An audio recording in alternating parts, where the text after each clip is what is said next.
Jadi sekarang kita akan membahas tentang homomorfisme, ya, homomorfisme grup.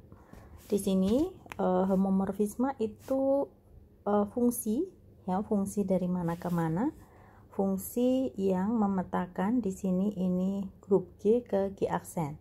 Jadi domain dan kodominnya keduanya ini berstruktur grup, ya. Nah, fungsi ini F dari G ke G aksen akan disebut sebagai homomorfisme grup itu jika F dipetakan ke hasil operasi X dan Y terhadap operasi binernya G itu akan selalu sama dengan hasil operasi biner di G aksen antara Fx dengan Fy. Dan ini berlaku untuk setiap Xy yang berada di G. Artinya kalau kita tulis dalam bentuk kuantor, ya, fungsi F dari G ke G aksen ini akan disebut homomorfisme jika berlaku ini untuk setiap X, Y anggota G, Fx star Y sama dengan Fx star aksen Fy. Nah, kalau kita perhatikan di sini, ya, secara diagram, ya, kalau kita punya X dan Y di G, itu kan artinya kita bisa mengoperasikan. Kemudian dengan X dan Y sebarang ini kita juga bisa memetakan ini, ya, X ke Fx kemudian Y ke Fy. Nah, homomorfisme F ini apa? Akan membawa X star Y ini ke sini dan ini harus sama dengan hasil operasi ini dengan ini di G aksen. Tidak lain ini. Begitu, ya. Nah, kemudian sifatnya, kalau F ini adalah fungsi dari G ke G aksen dan merupakan homomorfisme, maka F ini harus memetakan elemen identitasnya G ke elemen identitasnya grup G aksen.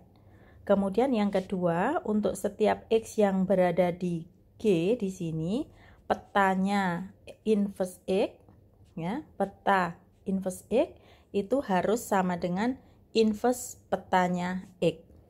Ya, jadi ini mengatakan inverse-nya X di G, sementara yang ini menyatakan inverse-nya Fx di G aksen.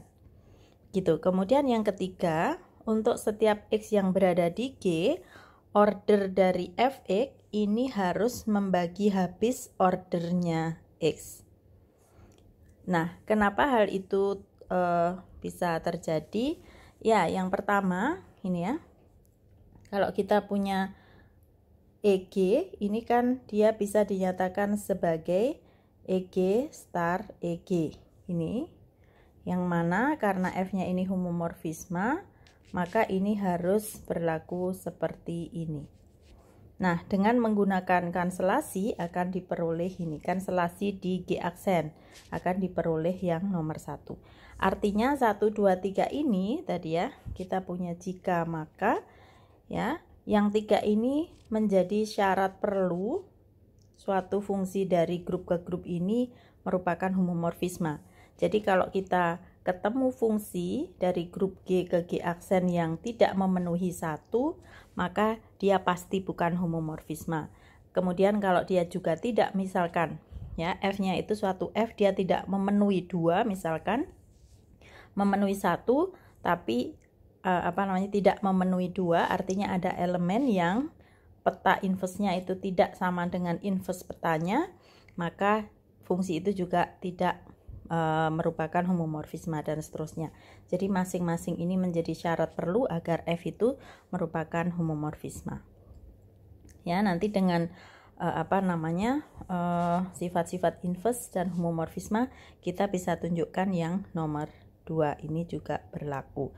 Jadi misalkan ini,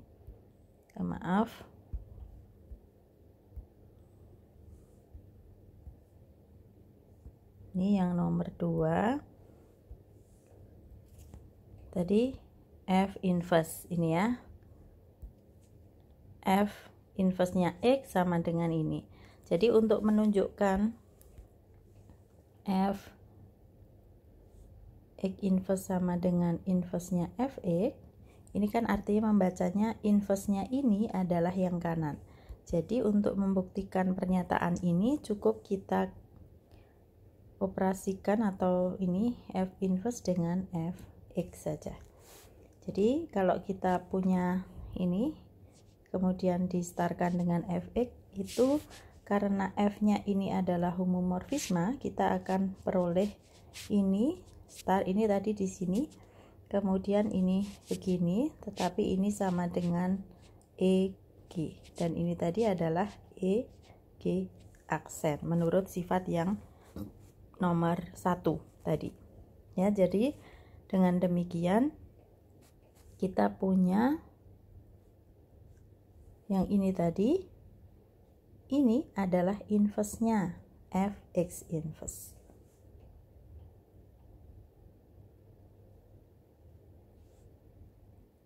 Ya, maaf, atau bisa kita tuliskan sama ya, ini adalah inverse-nya ini, atau sebaliknya yang kanan itu inverse-nya yang kiri. Jadi fx ini ya, inverse-nya fx ini adalah fx inverse. Jadi terbukti yang nomor 2. Kemudian yang nomor 3, kita tahu ini ya, misalkan order x ini n dan order fx ini sama dengan m, maka kita kan punya apa? X pangkat n ini sama dengan EG, sehingga fx pangkat n ini karena f-nya homomorfisme, kita akan dapatkan ini ya. Karena n-nya ini adalah bilangan asli, jadi kita punya ini